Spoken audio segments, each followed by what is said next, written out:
to our financial audits. I get to stop talking. All right, if we can get the presentation up. SB and Company, thank you. Welcome. Good to see you guys. It's been a little while. Yep. Well, thanks for having us. And, yes. Thank you. Just put this here. Well, good evening, everyone. Thanks for having us. This presentation that we'll walk through in the public portion, we'll go through just high-level summary of the results, and then we'll have further communications in the closed session. As I go through anything, just feel free to jump in if there's questions, and then I can also ask again as we go through this. As far as our engagement team leadership, I served as engagement partner again on this year's financial statement audit. This is our third year auditing the association, the financial statement audit, as well as the 401k benefit plan audit. Toby Hollander served as audit partner again this year over the financial statement audit with me. And Tiana Wynn served as our employee benefit plan audit partner. And lastly, Keon Stevenson was our engagement senior manager. So the scope of services that we were engaged to perform was the audit of the April 30th, 2025 financial statements for the association. In addition, we completed the audit for the employee benefit plan, which is as of December 31st, 2024. That is under ERISA section 103AC3, which still meets the requirements for an audit from an audit perspective. We also do provide assistance with preparing the financial statements for the 401k plan, not for the financial statement audit, but we do that for the benefit plan audit. That is a service that we can provide under audit standards. We just have to make sure that we're independent of the organization, and we are. In addition, we don't prepare the Form 5500, but that is also required for us to review it prior to it being submitted, and then we make sure that that articulates and ties to the financial statements that we will be issuing. In addition, in our closed session, we'll go through recommendations and our observations through the audit process, and then as well as we make ourselves available all year round if there's questions or items that need accounting matters or items that we can be helpful on. Don't feel like you have to wait till audit season to ask us questions. So just at a high level here, we're planning to issue an unmodified opinion. That's a clean opinion, and that would be the best opinion we could give under professional standards on the financial statements. In addition, we're also planning to issue a clean audit opinion on the 401k financial statements. We received the full cooperation of management, so any records that we requested backup for, we got adequate backup for those transactions. Any questions that we had, we received timely and adequate responses on all those questions. I know management will be talking about the numbers a little bit later, but just at a high level here, you'll see that there is a positive change in net assets. These numbers are in thousands, so the change in net assets was roughly a positive 10.7 million for fiscal year 2025 in comparison to roughly 8 million in the prior year, which increases the total net assets of the association to just over $140 million at the end of the fiscal year.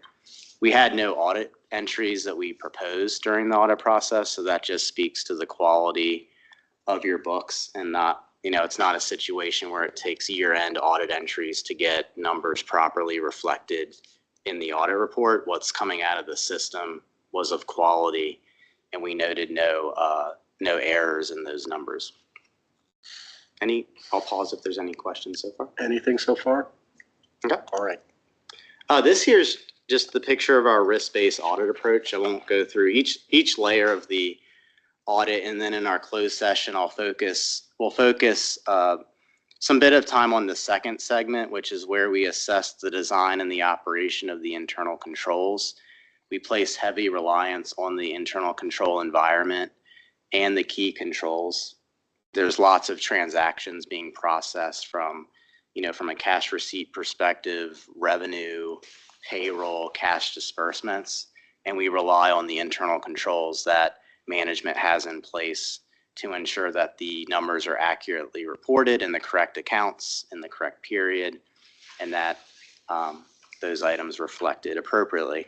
And we do that prior to year end. So the audit's really done in two key phases. One is what we call our preliminary procedures, where we do our internal control testing. We have assistance from the internal audit department that helps us with that testing as well.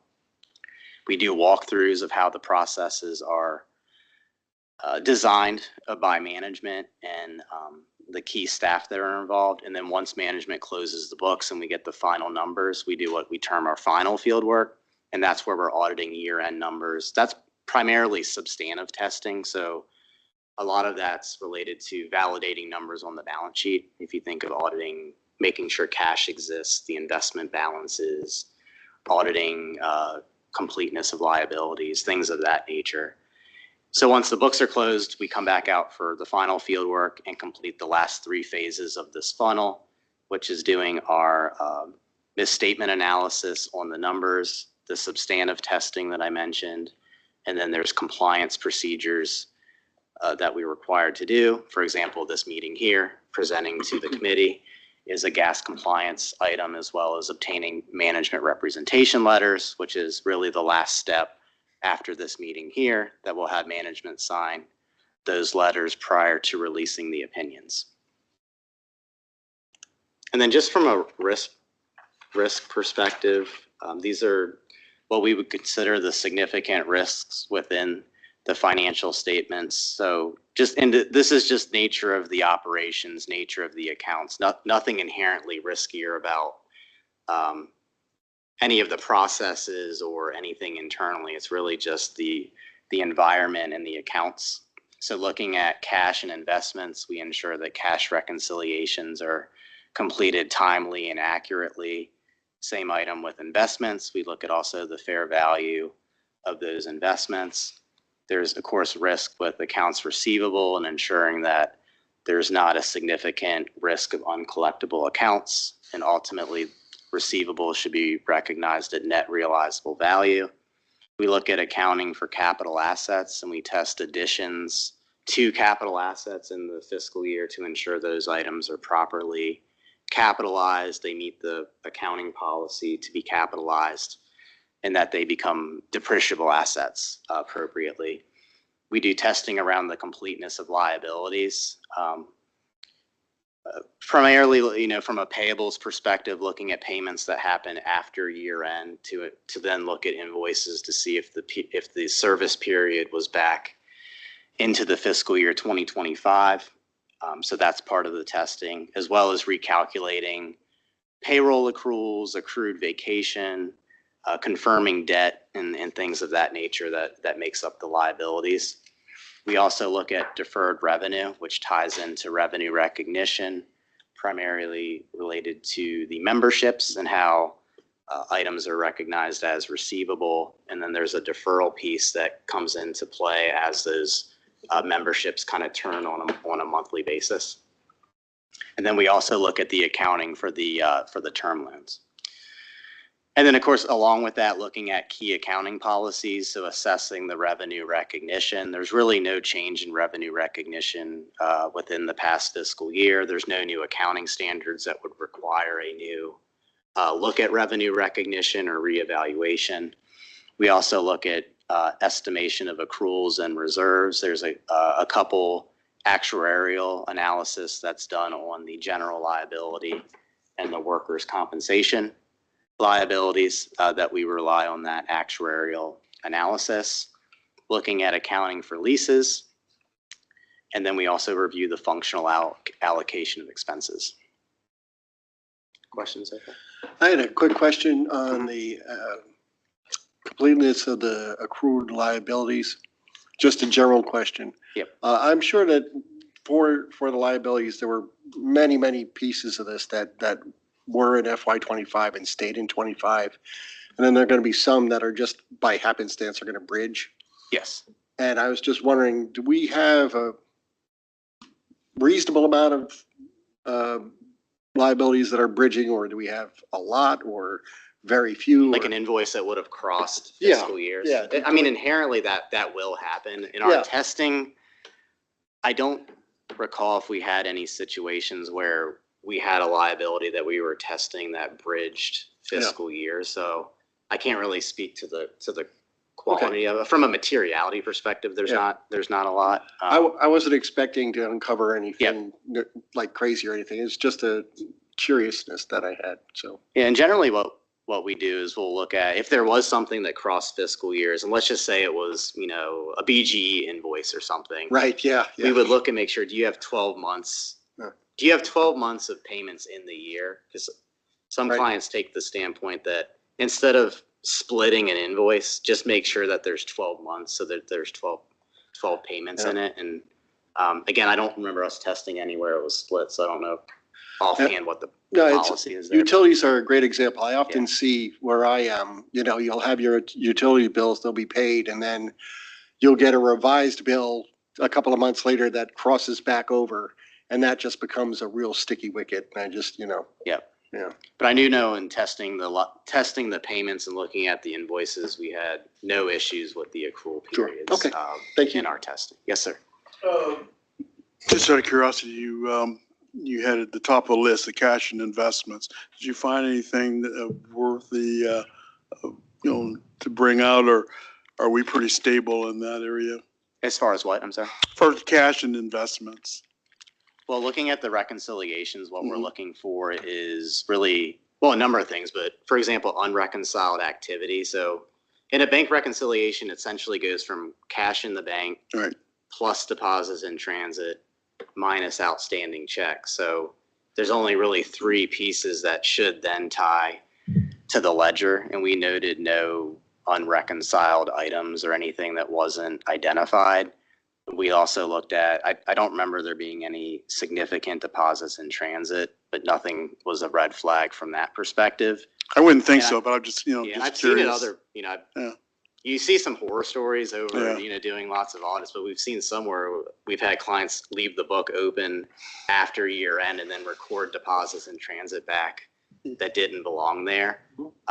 So, I mean, there's things that we've seen over time, clearly not here. And then looking at outstanding checks, looking at that and, making sure that those look like they're current activity. And we even do cash cutoff to look at the last sequence of checks that were cut at the end of fiscal year 2025 to ensure those are properly reducing the cash balance at April 30th. And then also looking at the first series of checks cut in FY26 to ensure that activity is not accounted for.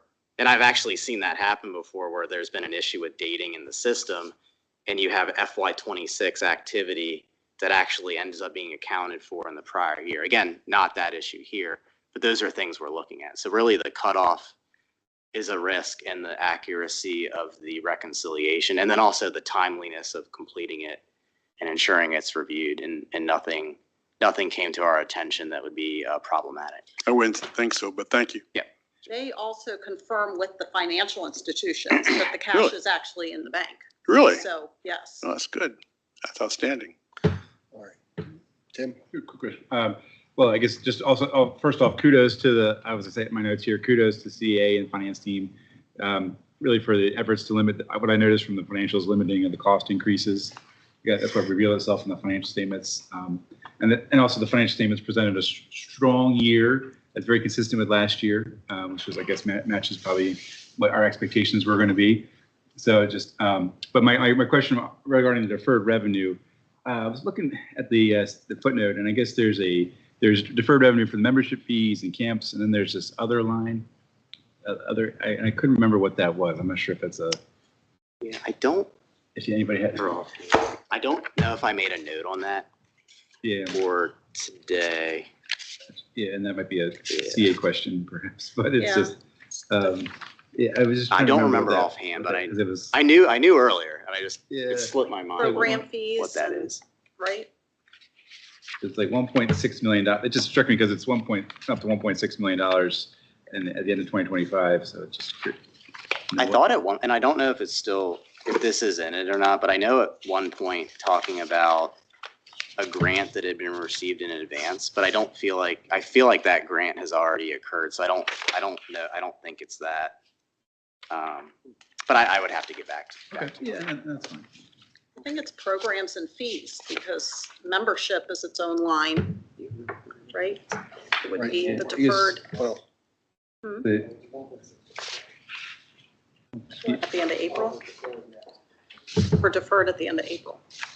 Is it just, that's all, because the camp's broken out, we have school age services broken out, and then membership fees, and then there's this big other.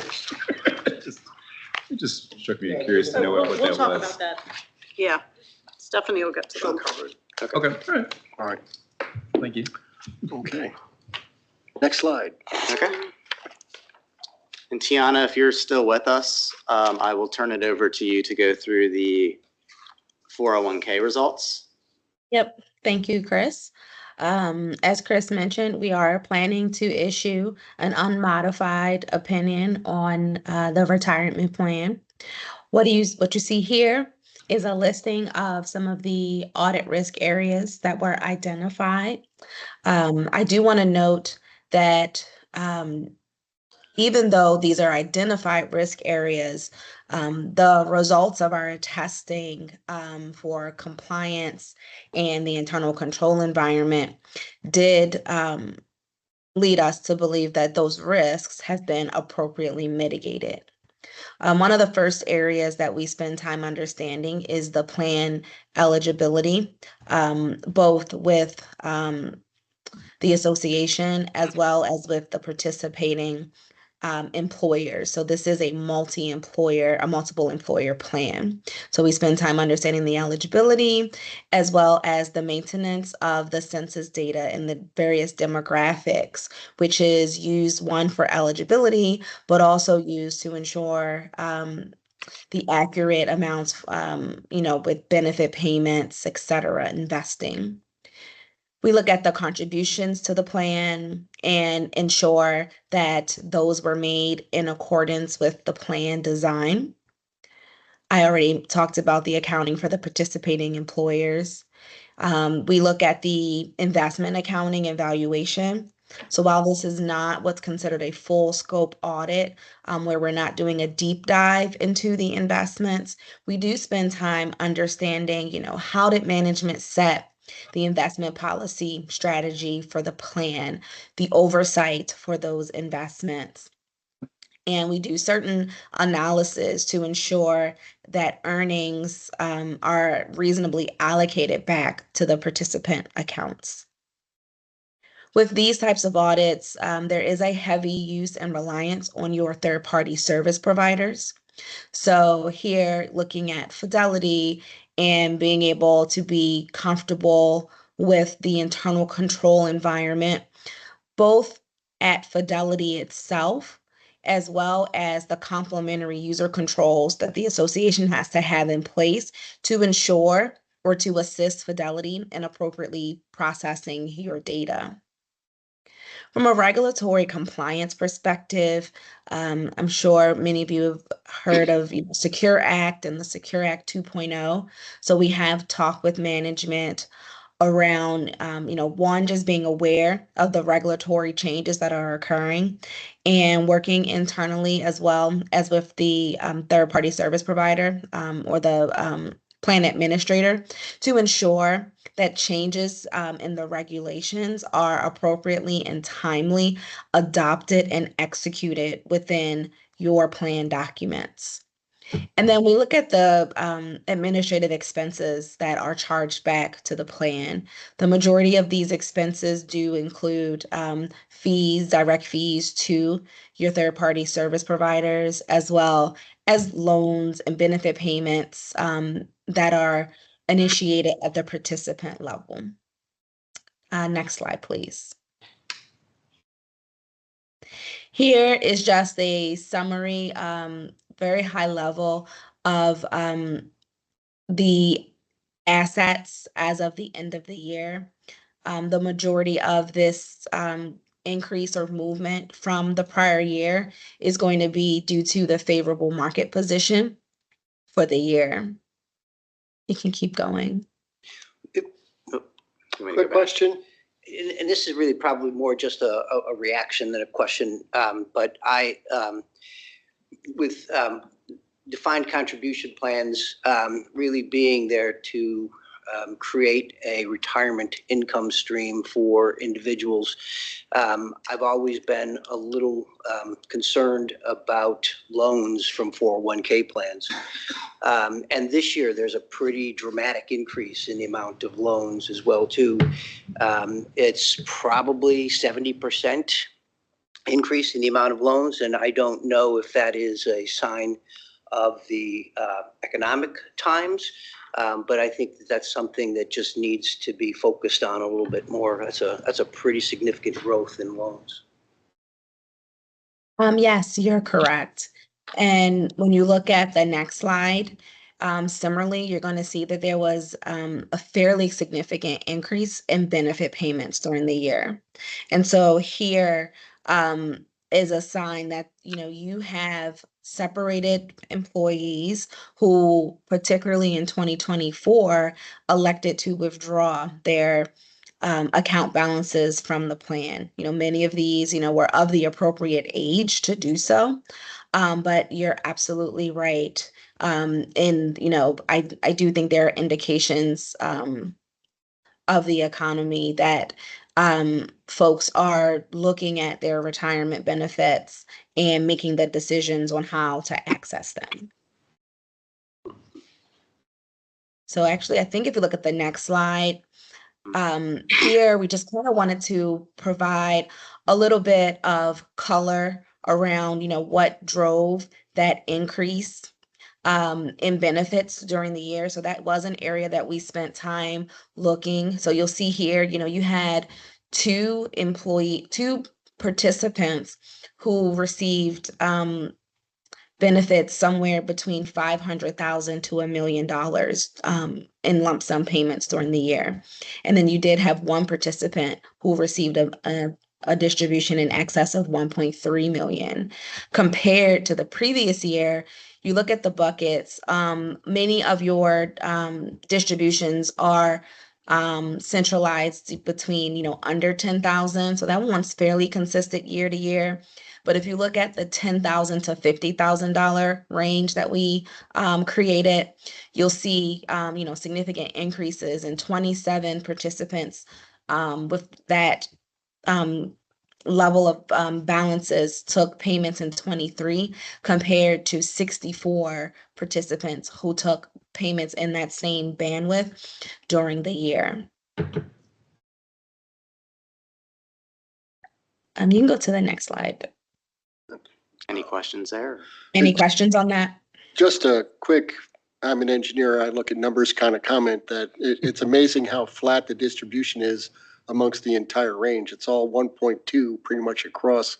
It doesn't matter if you're borrowing 10 grand or $1 million, Yeah. or withdrawing 10 grand or $1 million. That is pretty unique. That is kind of, I see, that's what I do. My job is to see trends. And I was Right. like, wow, that's and Jim, I think that, the loan stuff, there a lot of stuff under 10, probably smaller things.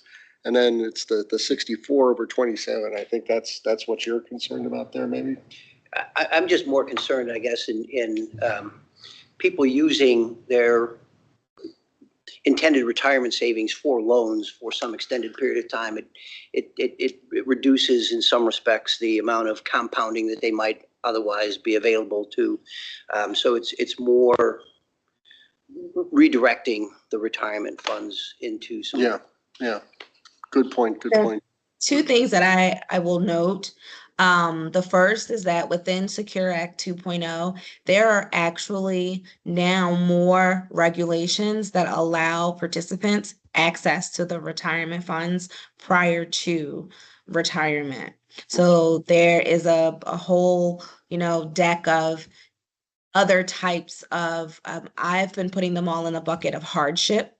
So you now have, new provisions on medical assistance that might be needed, domestic violence, education. There are many more channels made available under the regulations for participants to take distributions from the plan. And then the second thing that I will add from a loan perspective, when participants take loans out of the plan, they do pay back those loans with interest back to their participant account. So while it might be at a rate not as favorable as the market, I do believe for last year, your loan interest rate was about 4.25 or somewhere under the 5%. And you'll see the line for interest on notes receivable is also up more than Yep. double year over year. Right. Jim, Did you have a follow-up, Jim? I was just going to say, to Kiana's point, the plans do have the option of either adopting those additional Yes. contribution provisions or not adopting them. And so I would just hope that the Columbia Association takes a really hard look at those and again, focuses on what the expectation of the retirement plan is for, and hopefully folks have other means for. All right, now we started. Tim's got a question. Yeah, you started It's the gonna be a train. good question, I'm sure. Yeah. Well, I guess it also strikes me, does this reveal anything about the sort of the demographics of the workforce? You know, if there's, do we have an aging workforce that are starting to take distributions from their plan, or what's sort of, that's the curiosity that sparked in me. And also, I guess it seems like it's an opportunity, if we don't already have this already, for like a financial counseling benefit. You know, I know, like, at least touching on what we have, the enterprise. You know, there's a part of our benefits package is you can kind of sign up to get like a financial counseling or financial, like a one-on-one, 30-minute one-on-one to get sort of some guidance on sort of what things that you could do to sort of navigate some of these hardships, so that you're not necessarily having to draw on your 401k plans. I believe we do have that. You do have that? Yes. Okay. Yep. Yeah, so maybe just, I don't know if those counseling services would help at all in these situations or not. Maybe it's beyond that, but it's just something to consider. Okay. Yeah. Any other All right. questions? Anything else? Okay. That pretty much wraps up this segment of our presentation, and then I just have our contact information here as well, so you can reach us at any time. All right. Thank you very much. Just one quick question. One of the statements, and I'm sure this has been in here before, and I've never really focused on it, but because CA is a C4 exempt from income taxes, but there is a statement in the income tax section that says that there was no net unrelated business income for the year ended June 30, 2025 or 2024. And I was just kind of curious as to what's kind of the scope of the inquiry that you all go through to. Really, just if there's any income streams that isn't the core mission of CA, because the risk being is if there was revenue streams that weren't related to the mission, that could be subject to UBIT or unrelated business income tax, and then there'd be the tax associated with that. We're not making a legal determination of that, but there's nothing that we're aware of that would qualify as a UBIT item on the 990. Although we're not preparing the 990, but that is, clearly a disclosure that is in the audit. Yep. Okay. Thanks, Chris. As part of our planning, we do an understanding of all the different revenue streams. So we look at the different revenue streams that are in place and the revenue recognition policies you do have to make sure they're appropriate. Perfect. Thank you very much. Thank you. Thank you. Thank you, guys. Thanks. Thank you. Thank you for enlightening us and getting us along. I guess we'll move on now to our fourth quarter financial statements. And here, 30 minutes in, Sean, welcome, our first audit committee meeting together. Welcome to the team. Good to be part of the team. And so to start, we're going to have our Director of Finance and the Treasurer, Stephanie Nestler, is going to go through the statement of the balance sheet, as well as she's going to walk through the cash flow. And Okay. then I'm going to come back and give you an overview of the statement activities of P&L and talk about Q4. I'll turn over to Stephanie. All right, the statement of financial position, the balance sheet for us old folks. I would like to start with saying that if you pulled the package from the website prior to this morning, there was a change on page 22 because we had an error on one of the financing line items, and so we replaced it with the ones if you got a book this evening or if you download it after around noon today. So let's dig in here. First thing we got is our cash was decreased by 2.5 million compared to last year. That's after putting 5 million into the emergency cash reserve. All right, if we get into the accounts receivable, which is showing it net, first of all, our bad debt expense increased by about 70K. And that's primarily because of the transition that we made with the new CRM and the back end having to play catch up with the switch. And so some of the accounts became a little bit more delinquent. And we've been working to get that more under control. And now we've got a little bit better grasp about how the accounting department has to handle that. So on our receivables, the net account receivables decreased by only 33,000, but there were some big swings. We actually had a reduction of 225,000 in the annual charge receivable, 219, I think. But the exciting part on that was one of the older ones that were on the book. We really focused on the commercial collections, and one of the older parcels that was outstanding for $64,000 we got. So we had a party on that one. We also had a $146,000 decrease in the other receivables. Other receivables is comprised of part of that reduction, 58,000 was for SAS, which is the school age services. We also had a 62,000 decrease in what we call miscellaneous, which is like leases, cell towers, even the villages. And then that's also where we park some of the cash and checks in transit at year end on a timing issue. And so that's where that is. That gets offset because those were the good parts. That got offset by an increase of 328,000 in the membership receivables. And that was largely on the repetitives. If you go to the next line, the prepaid expenses and other assets, that one changed mainly, we'll call it, round it to 610,000. The largest portion of that, well, no, actually it was 714,000, but 610,000 of it was because of the contracts with the villages not being signed. So only 3 villages had their first payment for the 26th quarter included. The other 9 were not, and that makes up 609,000. So that's the reason that one was largely down. When we look at the risk management was 324,000, and that's largely all interest. The same thing with the workers' comp fund. That was an increase of 135, again, interest. Then we get into the property and equipment. This you can reference to note 6 on page 18, but it increased by 1.7 million. And, you know, basically it was additions. If you want to know, we did a lot of new construction. If you were to look at our largest items, you would see that we did, community ops did 3.7 million in new additions. And 3.1 of that was on pathways, tot lots, bridges, and watershed. We had the villages that we did 4.8 million, almost 4.9 in different projects. Is that mostly Stonehouse with the villages? A lot of it was Stonehouse, but it was Stonehouse. We did Running Brook renovations, Right, yeah. Swanfield, HVAC over at Jeffers Hill.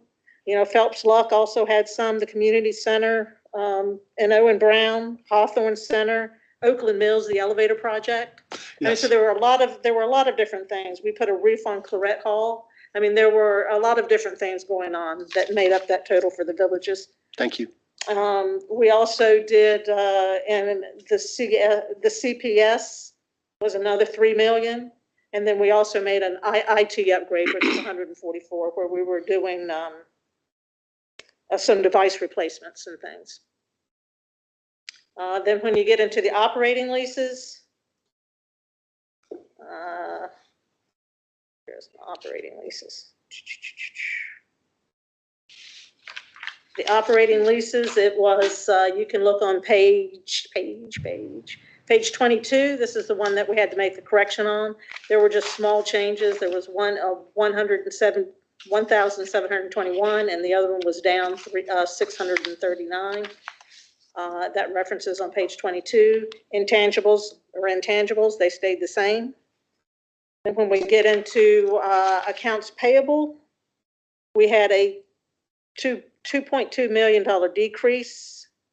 And that was largely the reduction of the Haven closing its allowance with 1 million, and the allowance, which was 236 million. And then we had a 1.6 decrease in our accrued payroll, which was largely driven by an incentive that took place in 2024 that didn't take place in 2025. And then we also had an increase in our primary outstanding payables to the following vendors. We had an increase of Prism for $346,000 for the HVAC at Oakland Mills. Bank of America, which is the P cards, of $160,000. Level Landscape of $70,000. That was Murray Hill upgrade project and some various playgrounds and tot lots. And KCI for $97,000, which was doing an electrical evaluation analysis for different locations. Then if we walk down to the deferred revenue increased by $719,000, and it was primarily driven by a rise in revenue of $404,000, which is mostly attributable to the repetitive deferred income. And then we also had an increase in the deferred revenue of $442,000, which was from the elevator project and a grant that we received. It's offset by a $167,000 decrease in school age services deferred revenue due to us writing off portions of the credits and over to unclaimed funds before we switched the CRM. And then lastly, what have we got? The term loans decreased by $5,000. That's largely, or $5 million, excuse me, that's loan payments. And you can see the detail on that on page footnote 9 on page 20. And then we've already touched base on the capital decrease. You can find that on page 21, footnote 10 went down by 140. And that again was lease repayments. So any questions on the balance sheet? So just if I distill that clearly, I got my question from before about the deferred revenue. The other, is that grants for like you see the grant for the elevator, and there's other grants in that other line. Oh, that's on the AR, the deferred revenue. Yeah, that is on the grants. That's good. Different grants. Okay. Okay, any other questions? All right. Thank you. Boy, we got through that quickly. Good job. Stephanie.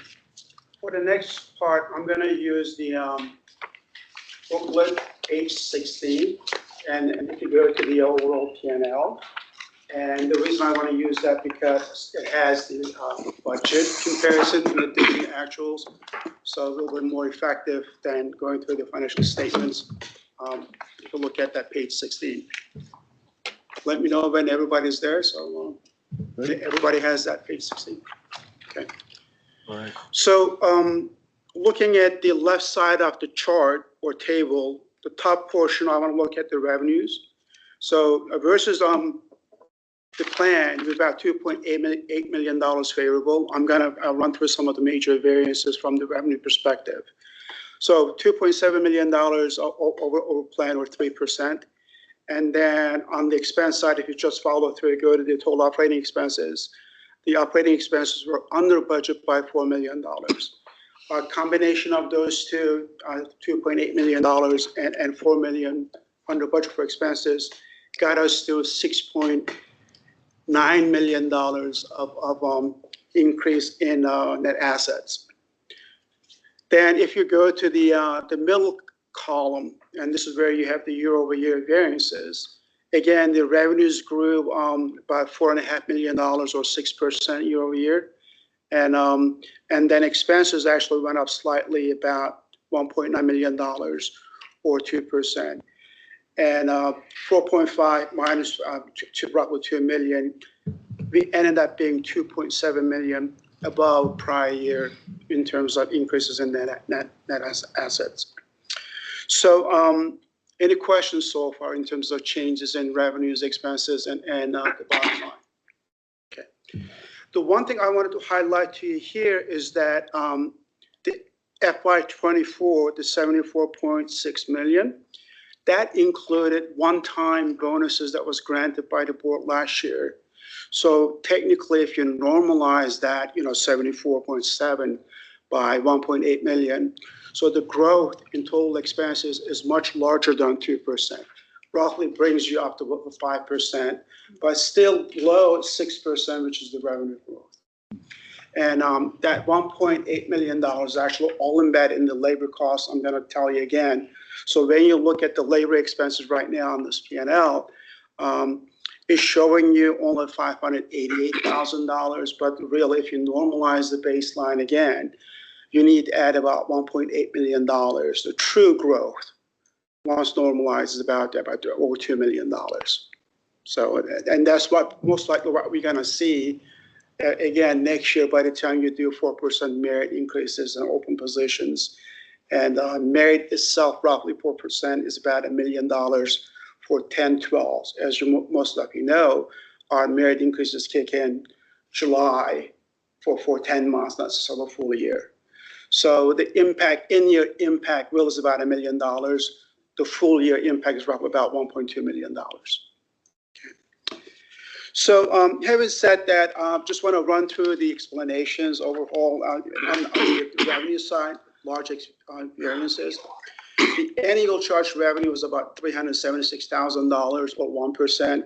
Again, kudos how close the team came to millions of dollars being only 1%. And great job budgeting. And really that $376,000 was primarily abatements were less than what was planned, about $400,000. So that otherwise they would have been spot on. And then the next line is the other income, about $1.4 million above budget. That really two components in that $1.4 million. Majority of that is really coming from the what I call volume, larger investment total sitting in the bank. And Stephanie did some research. I know it was your question, Jim, from last time. It didn't drive price or volume. So the rate differential is really marginal, what we budgeted versus what we expected. Initially, the team expected maybe a point or so decline. As you know, the Fed didn't necessarily reduce it, but the total size of investment on average was about 17 million more per month. So double the size of what was planned. Therefore, you see the interest earned over $1 million more than what was in the budget. Just out of curiosity, what was the cause of that $17 million? That I don't know. You got to remember, neither one of us were here. Sure. But I'm not sure that they included the cash reserve in that total earning. That's my only guess, but I'm not sure. Okay. So really, it's just more of a volume, the total investment driving that as opposed to rate differential or price. Okay, thank you. So, and remind me, the cash reserves are approximately 13 million, is that right? Or 16.1 is where we finished the year. After we awarded that additional at the end, 5. but for the majority of 25, it was around 13, right? Correct. It was 13.1 and plus, so we end up in, you increased it by from 3 million to 5 million. Right. And that incremental brought us to $16.1 million. Understood. Okay, thank you. So the next line item is really total direct and allocated membership above budget. And it's about $800,000 or 4%. And I looked at the membership count of numbers. It's almost like 900 members or 5% year-over-year growth. And I know, talking to Dan and picking his brain a little bit, I know he has some concerns about demand softening in FY26. as you all know, there was about 1,300 layoffs by State Department. John Hopkins, State and Maryland are coming in and talking about hiring freezes or buyouts. So we don't know how that's going to play into the market itself, but ultimately you could see some softening up with the membership. Dan, you want to add anything to that, or? Yeah, I'll just say, just to be clear, we're actually very strong for the first quarter, stronger than I expected. But I am bearish on our third quarter, given what's coming down the pipeline. So it's more cautious bearishness, but it is something that we're definitely going to be keeping an eye on. But just, again, to reiterate, our first quarter is better than I expected. Okay. Just to follow up, last time we talked about this, I think when we were doing third quarter reporting, I think the language you were using was no need to raise a flag at this point, but the numbers are looking different than we had seen before. Are we seeing a trend in that same direction, or this strong first is kind of just giving us a mixed picture? Triggered by a strong fourth. Okay. Some of the, and as Stephanie alluded to this in her dissertation on the position, I was saying higher than normal attrition. Mm-hmm. That ended up being related to the transition of the CRM and some of the challenges we had with the billing. A new billing processor, everybody starts flagging it. So that began working its way through the system. Okay. And then sales weren't down, they just weren't strong. And then they just picked up in the fourth quarter. So we didn't know what it was then, but as we worked through it, it largely related to the transition of the CRM. That is super helpful. Thank you. Yep. All right, thank you, Dan. So moving on to revenue variance year over year versus prior year, FY24. Annual charge was up by $1.5 million. Obviously, the big contributor to that is the assessments going up every year. As you know, they go 1/3, 1/3, 1/3, and so it's a big part of it. And somewhat partially offset by city tax credits and other stuff, abatements maybe do. But $1.5 million growth. And then fees income was about $443,000 or 6% higher than prior year. It is due to largely increased participation in tennis, pickleball, and in-person training, and other aquatics and fitness-related programming. And then other income is up by $1.1 million. In here, initially, I attributed that to investments, but that is actually, I have to make a correction and update the what is on the website. It's actually, believe it or not, that is due to adjustment to having on the lake that there was last year included Rockland 906 reduction to rental income, if you remember, and that reduced other income. So that really is the primary driver of what we're just seeing there. And then next one is the direct and allocated membership income. Obviously, this is huge, $1.8 million or 10% growth year over year. And majority of that, about $500,000 of that came from direct membership. The $1.3 million came from allocated membership. Within that allocated membership chart that's in your book, if you look at the breakdown, the bucket that's called CA Fit and Plays actually up by $1 million. That's where the big dollar, $16 million in there. And so it went up from it's about $10.7 million in total. And it's about 71% of the total allocated revenue. That's the largest bucket. Right. Dan, I'll ask this question. Do we know if that change to Fit and Play was people upgrading from Play or people just walking in the door, or do we have that granularity on that? It's a mix, but it's primarily the membership team when somebody new is coming in. Yeah. Really doing a needs-based process and figuring out what people need, and a lot more families joining, which is more revolving around Right. The Fit and Play versus a One Fit. Generally, One Fits are primarily singles and couples. Right. Where Fit and Plays are families. Fit and Plays are families. Right. And Right. so, Right, but the one fit is, that's the direct membership at That's the direct, top. But yeah. this membership allocation is just play and fit and play, and then the It's- fit and play and golf, well, and it's- that, yeah, but it's yeah. anything with a play in it. Right, So yeah, there's golf, fit and play, there's 5-day golf and Yeah, play, yeah, then the fit yeah. and play, and then, yes. Well, That- page yeah. 32 actually has a really good breakdown of what makes that. thank you. All right. I actually, it's a, But there's not a tremendous, there are some movement. Once somebody has a membership, it's just not massive. Understood. Once they get that membership, they tend to be happy with it. Yeah, and when it comes up for renewal, that's when they go, but Yeah. it's not a massive shift. We don't see huge jumps in those two. Yeah. Thank you. yeah, just because that's a great segue, because that was one of the things I caught, is that's the page 32 schedule, where it just, what jumped off the page was that the golf focus activities really blew it out of the water in terms of exceeding budget. So it just struck me as that like an area to be focusing on, sort of, that's where the interest is. That's where we want to invest our time and Yeah, resources. that was actually, or you're a year late on that. Okay. We were actually anticipating the decline of the COVID boom, because we were starting to see things trending.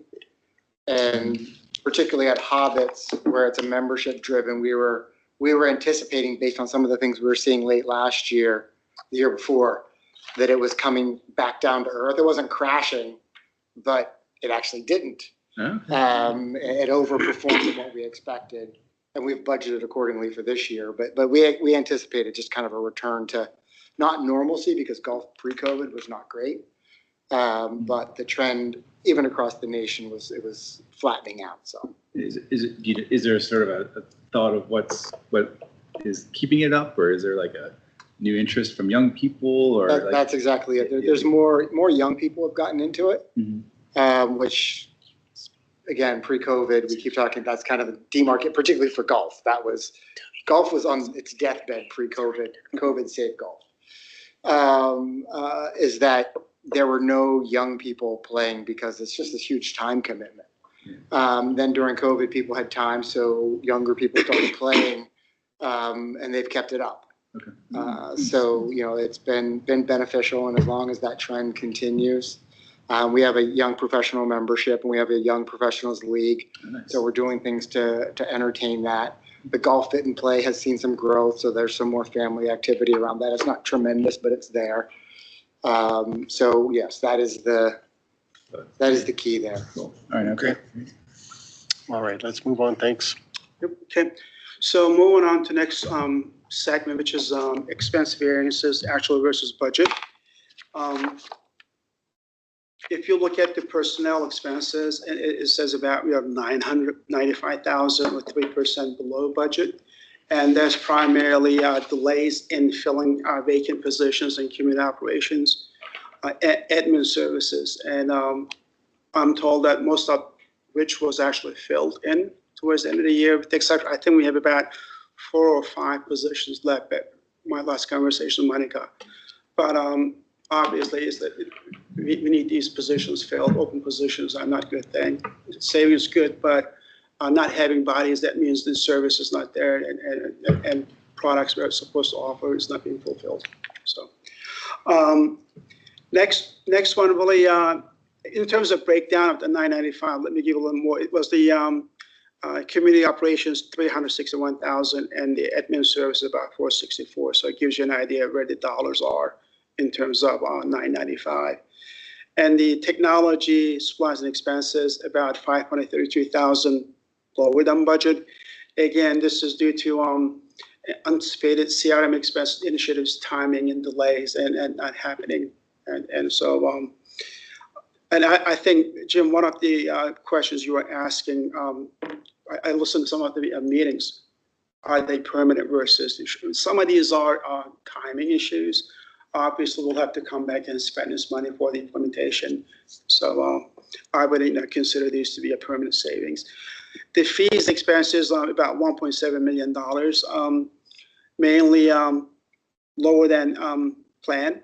And again, this is a big portion of the general legal services, tree work, consultant services to support CRM.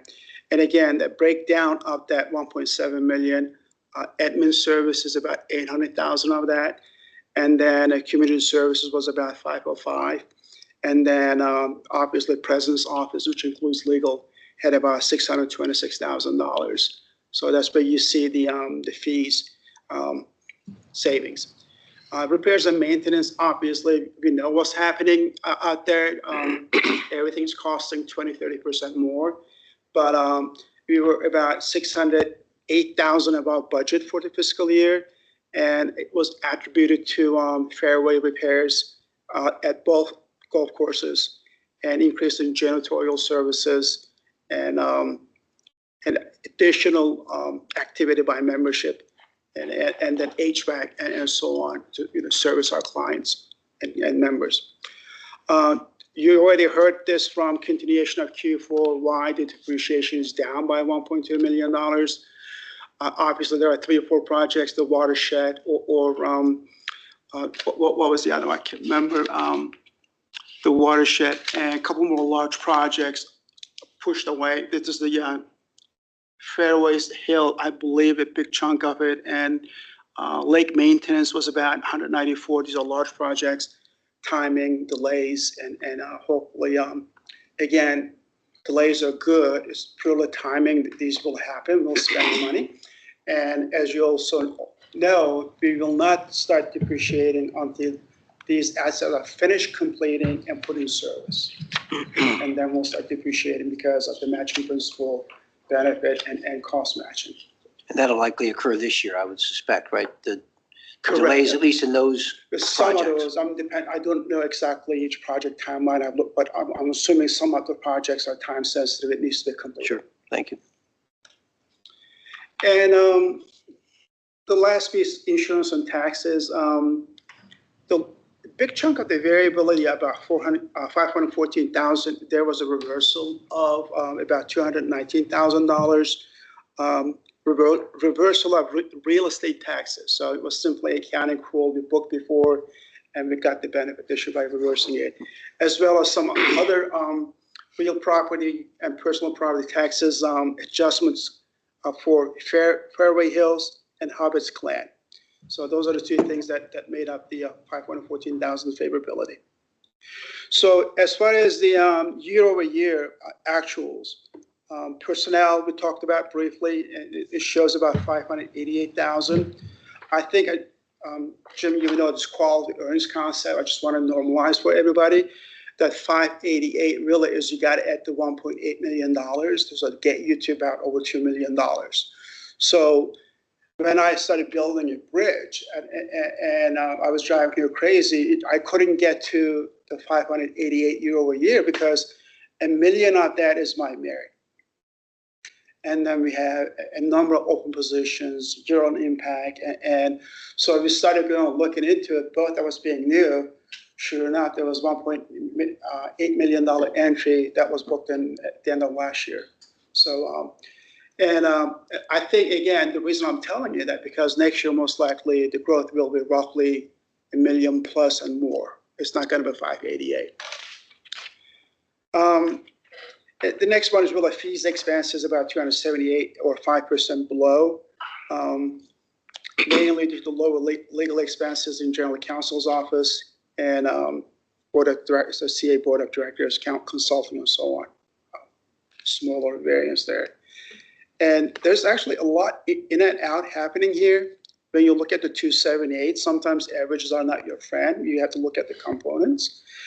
The community program services actually was up by 498, offset by community operations about 348, and legal by 444. So that's why we're down. But community programs and services went up. I believe we shifted some of our tool management. That was for the outsourcing of the outsourcing of pool services, and so that's why you have this payroll to fees line. Right. The shift happened between payroll versus fees. So within there. I think this is where I'm going to stop unless you have any questions, follow-ups. Anyone? I do. I guess just covering the whole sort of report here. Sure. I guess the first one is I'm always, let me always harp on this, page, harp on it, or just bring it up. page 9, like that cash report. It shows that basically, like, as I mean, you can kind of draw two lines, like linear, like where like as capital expenditure spending goes up, then the cash flow results go down, right? And that's pretty logical. So I guess I was just curious about sort of what, almost like looking into the future, next FY26. It was sort of curious about the nature of the capital expenditure plan. I know there's a capital expenditure budget out there, but have we kind of calibrated that where our kind of budgeted operating results are going to sync up with our cash or our capital expenditures to keep us healthy cash wise? And I say this because, that report, page 9 report, also kind of basically shows that you can kind of book it, right? Like 20-some, low 20s a million, or like EBITDA is like in the low 20 millions each year.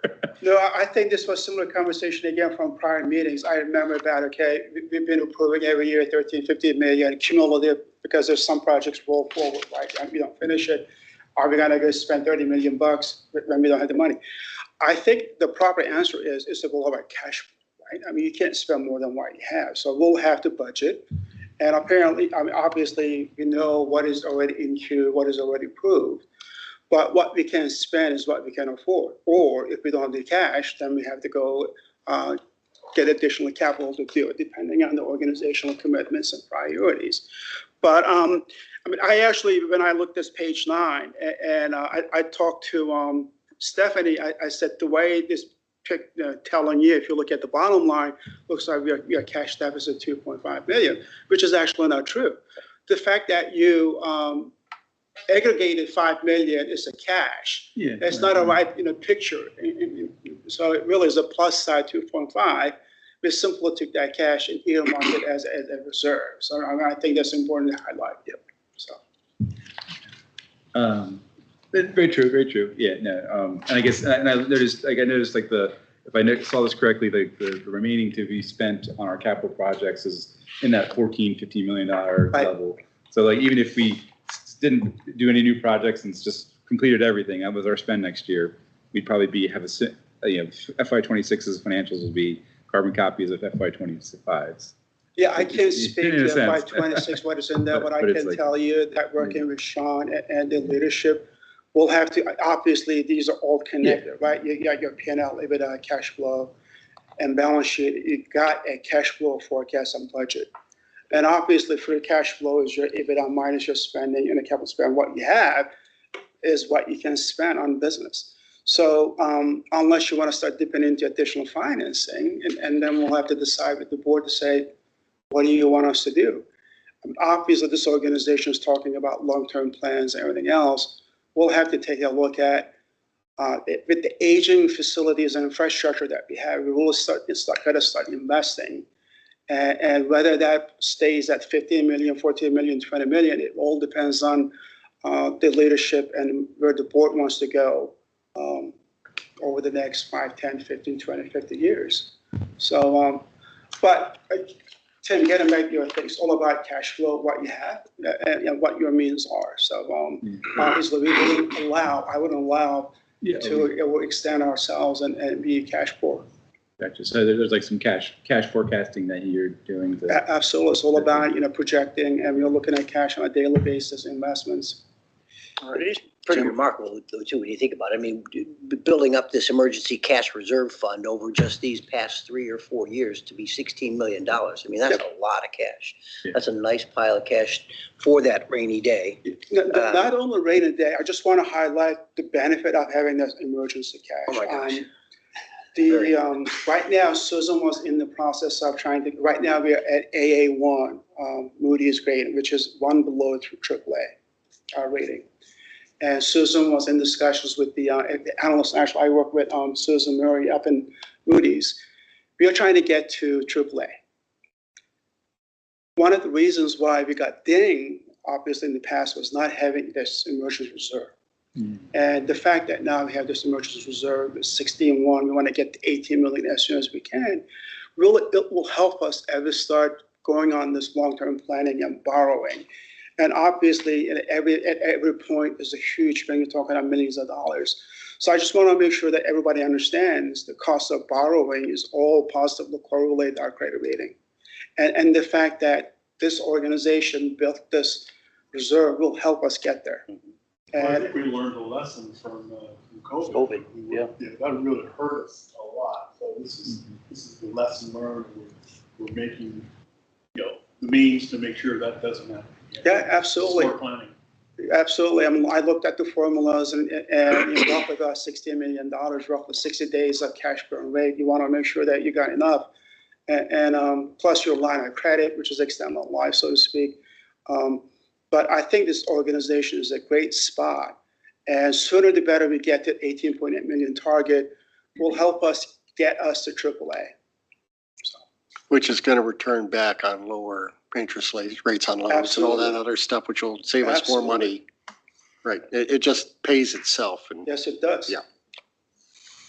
all right. Just had two- Jim, keep going. Couple more quick ones, sorry. This is usually your wheelhouse, so. Yeah, and then the we might have talked about this in a previous meeting, but the turnover report on page 51, how this year there's the number of involuntary changes and terminations decreased so significantly.